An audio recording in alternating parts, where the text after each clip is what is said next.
ஹரே கிருஷ்ண கிருஷ்ண கிருஷ்ண ஹரே ஹரே, ஹரே ராமா ராமா ராமா ஹரே ஹரே. குட்டி கதைகள் 1121. இங்கு பகவான் ஸ்ரீ கிருஷ்ணரின் அசுர வதங்களில் சில பாடங்கள் எனும் கதையினை காண்போம். முன்பு ஒரு சமயம் பகவான் ஸ்ரீ கிருஷ்ணர் இந்த பூமியில் தோன்றும்போது பல்வேறு அற்புத லீலைகளை அரங்கேற்றுகின்றார். அத்தகைய லீலைகளின் மூலமாக கட்டுண்ட ஆத்மாக்களை அவர் கவர்ந்து இழுக்கின்றார். அதிலும் குறிப்பாக கோகுலம், விருந்தாவனம் இவற்றில் நடைபெறும் பகவான் ஸ்ரீ கிருஷ்ணரின் குழந்தை பருவ லீலைகள் தன் நிகரற்ற இனிமையை கொண்டவையாகும் என வேத சாஸ்திரங்கள் பறைசாற்றுகின்றன. பகவான் ஸ்ரீ கிருஷ்ணரின் அசுர வதங்கள் உலக மக்களுக்கு பல பாடங்களை புகட்டுகின்றன. மேலும் அவை பலவிதமான ஆன்மீக உட்சிந்தனைகளையும் கொண்டு இருக்கின்றன.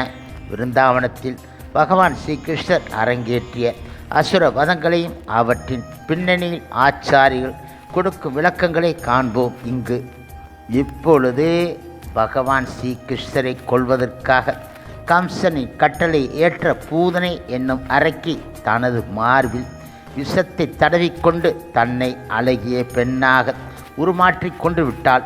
பகவான் ஸ்ரீ கிருஷ்ணரின் அறைக்கு சென்ற பூதனை அவரை தன் மடியில் அமர்த்தி கொண்டாள். குழந்தை ஸ்ரீ கிருஷ்ணர் பாலை உறிஞ்சும் போது அவளது உயிரையும் உரிய ஆரம்பித்து விட்டார். அந்த வலியை தாங்க முடியாத பூதனை தனது சுயரூபத்தை வெளிப்படுத்தி 16 மைல் நீளம் கொண்ட உடலாக வெளிப்படுத்தி மாண்டு போனாள். அதன் பிறகு பூதனின் நெஞ்சில் விளையாடி கொண்டு இருந்த பகவான் ஸ்ரீ கிருஷ்ணரை விருந்தாவனவாசிகள் தூக்கிச் சென்றார்கள். கௌடிய வைஷ்ணவ ஆச்சாரில் ஒருவரான ஸ்ரீல பக்தி வினோத் தாக்கூர் பூதனை ஹிருதயத்தில் குடிகொண்டிருக்கும் பொய்யான ஆன்மீக குருவிற்கு ஒப்பிடுகின்றார். மற்றவர்களின் பார்வைக்கு பூதனை பகவான் ஸ்ரீ கிருஷ்ணரின் ஆரோக்கியத்திற்காக அவருக்கு பால் ஊட்ட முனைந்ததாக தோன்றலாம். ஆனால் அவளது நோக்கம் பகவான் கிருஷ்ணரை கொல்ல வேண்டும் என்பதாகும். அதுபோன்றே போலி குருமார்கள் பகவான் ஸ்ரீ கிருஷ்ணரின் மீதான ஆரோக்கியமான தூய அன்பை வளர்ப்பதற்கு உதவுவது போன்று காணப்பட்டாலும் பிறரை புலனுகர்ச்சி விஷயங்களில் ஈடுபட வைப்பதால் அவர்கள் பூதனையுடன் ஒப்பிடப்படுகின்றார்கள். பூதனை தவறான நோக்கத்தில் பகவான் ஸ்ரீ கிருஷ்ணரை அணுகினாலும் அவள் தாய் போன்ற ஒரு சேவை செய்ததால் அதை மட்டும் கணக்கில் எடுத்துக்கொண்ட பகவான் ஸ்ரீ கிருஷ்ணர் உடனடியாக பூதனைக்கு ஆன்மீக உலகில் தாய்க்கு சமமான தானத்தை அருளினார்.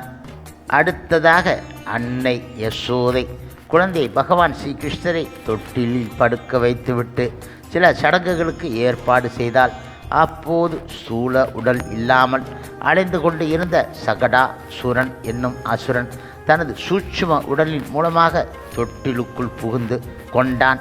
அப்போது குழந்தை பகவான் ஸ்ரீ கிருஷ்ணர் தன் மாந்தளிர் காலால் தொட்டிலை சற்று உதைத்தபோது தொட்டில் உடைந்து சகடாசுரன் இறந்து விட்டான்.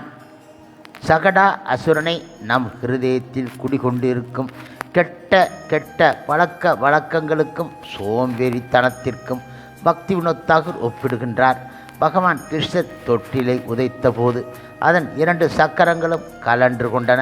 அதே போன்று நாம் பகவான் ஸ்ரீ கிருஷ்ணரின் திருநாமத்தை உச்சரிப்பதால் பிறப்பு இறப்பு என்னும் சம்சார சக்கரங்கள் 2ம் கலண்டுவிடும் என ஆச்சாரியர் தெரிவிக்கின்றார்கள். அடுத்ததாக பகவான் ஸ்ரீ கிருஷ்ணரை கொல்வதற்கு திருநாவர்த்தன் காற்று ரூபத்தை எடுத்துக்கொண்டான். அவன் குழந்தை பகவான் கிருஷ்ணரை தூக்கி கொண்டு ஆகாயத்தில் பறந்தபோது பகவான் கிருஷ்ணர் தனது எடையை அதிகரித்து கொண்டே இருந்தார். திருநாவர்த்தனின் கழுத்தை பகவான் கிருஷ்ணர் இறுக பிடித்ததால் அவன் மடிந்து போனான்.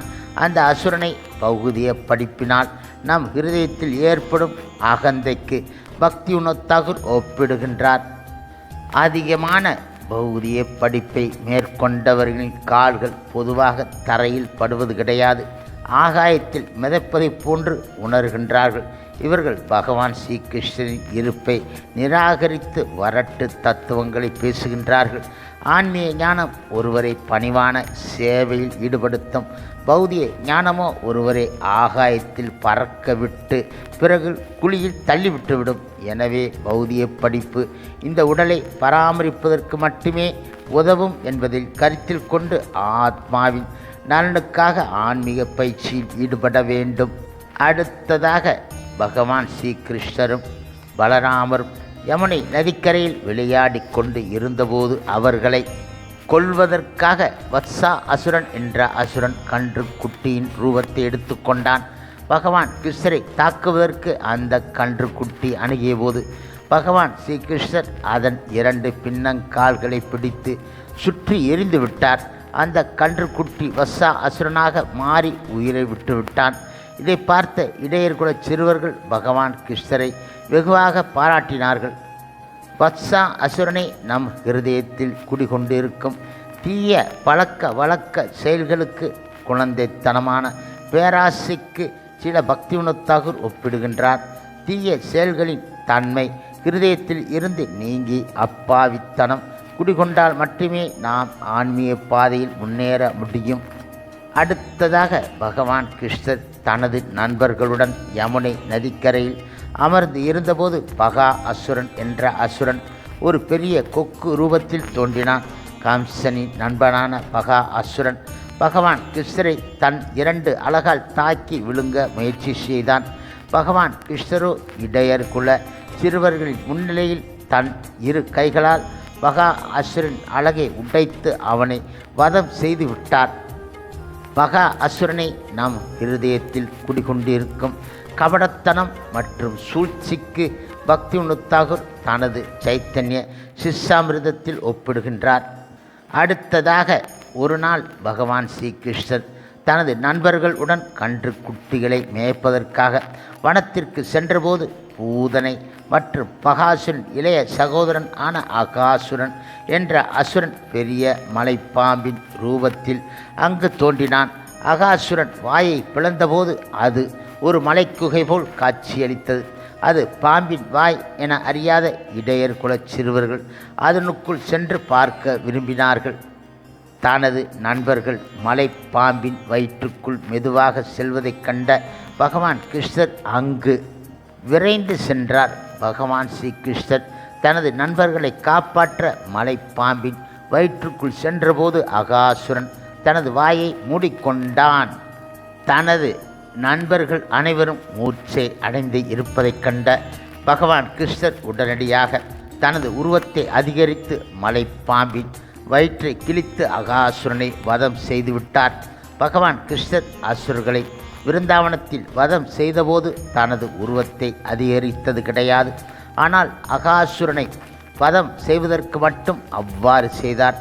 இதற்கு ஆச்சாரியர் கொடுக்கும் விளக்கம், பகவான் கிருஷ்ணன் தன்னுடைய உருவத்தை அதிகரித்து அதனை இடையர்குல சிறுவர்கள் காண நேர்ந்ததால் தங்களின் நண்பரான பகவான் கிருஷ்ணர் பகவானாக இருப்பாரோ என எண்ணிவிட்டால் அவர்களது நட்பின் நெருக்கம் குறைந்துவிடும். இதன் காரணத்தினால் பகவான் கிருஷ்ணர் தனது உருவத்தை அதிகரிக்க கிடையாது. ஆனால் அகாசுரின் வயிற்றில் தனது நண்பர்கள் அனைவரும் மூர்ச்சையடைந்து இருந்ததால் அங்கு பார்வையாளர்கள் யாரும் கிடையாது. அந்த சமயத்தில் மட்டும் பகவான் கிருஷ்ணர் தனது ஐஸ்வர்யத்தை வெளிப்படுத்தினார். வைகுண்டத்தில் இருக்கும் அனைவரும் நாராயணரை பகவான் என அறிவார்கள். விருந்தாவனத்தில் வசிப்பவர்களோ பகவான் கிருஷ்ணரை தங்களது நண்பனாக, குழந்தையாக அல்லது காதலனாக கருதுகின்றார்கள். விருந்தாவனத்தில் பகவான் கிருஷ்ணர் தனது ஐஸ்வர்யத்தை மறைத்து இனிமையாக வெளிப்படுத்துகின்றார். அகாசுரனை நம் ஹிருதயத்தில் இருக்கும் கொடூரமான வன்முறை செயல்களுக்கு பக்திவினோத் தாகூர் ஒப்பிடுகின்றார். பகவான் கிருஷ்ணர் அகாசுரனை தனது 5 வயதில் வதம் செய்துவிட்டார். அடுத்ததாக பகவான் கிருஷ்ணருக்கு 6 வயதான போது அவரிடம் மாடு மேய்க்கும் பொறுப்பு ஒப்படைக்கப்பட்டது. அதுவரை அவர் கன்றுக்குட்டிகளை மட்டுமே மேய்த்து கொண்டு இருந்தார். பகவான் கிருஷ்ணரும் பலராமரும் மாடு மேய்ப்பதற்காக வனத்திற்குள் சென்றபோது அவர்களின் நண்பர்களான ஸ்ரீதாமர், சுபலர், ஸ்தோத கிருஷ்ணர் ஆகியோர் தாளவனத்தில் இருக்கும் பழங்களை உண்ண விரும்பினார்கள். தாளவனத்தை அவர்கள் அடைந்தபோது பலராமர் அங்கு இருக்கும் மரங்களை உலுக்கினார். பழங்கள் கீழே விழுந்த சத்தத்தை கேட்ட கழுதை வடிவில் இருந்த தேனுகா அசுரன் என்ற அசுரன் பூகம்பம் போன்ற ஒளியை எழுப்பி பகவான் கிருஷ்ணர் பலராமரை தாக்க முன்னோக்கி ஓடி வந்தான். அவன் முழுமுதற் கடவுள் மற்றும் பரம புருஷ பகவான் ஸ்ரீ கிருஷ்ணரின் அவதாரமான பலராமர் தேனுகா அசுரன் கால்களை ஒரு கையால் பிடித்து சுழற்றி பனைமரத்தின் உச்சியில் வீசி எறிந்து வதம் செய்துவிட்டார். இதை பார்த்த தேனுகா அசுரன் மற்ற கழுதை நண்பர்களும் கிருஷ்ணர் மற்றும் பலராமரை தாக்க முன்வந்தார்கள். அந்த கழுதைகளின் கால்களை பிடித்து பகவான் கிருஷ்ணரும் பலராமரும் சுழற்றி சுழற்றி மரத்தின் உச்சியில் வீசி எறிந்து வதம் செய்து விட்டார்கள் அனைவரையும். தேனுகா அசுரன் நம் இருதயத்தில் குடிகொண்டிருக்கும் ஆன்மீக அறியாமை மற்றும் பௌதிய புத்தி கூர்மை குறிப்பாக பக்தி தாக்கூர் தெரிவிக்கின்றார். ஹரே கிருஷ்ணா கிருஷ்ண கிருஷ்ண ஹரே ஹரே, ஹரே ராமா ராமா ராமா ஹரே ஹரே. சில பிரபுபாதரின் சேவையில் இஸ்கான் பக்தர்கள்.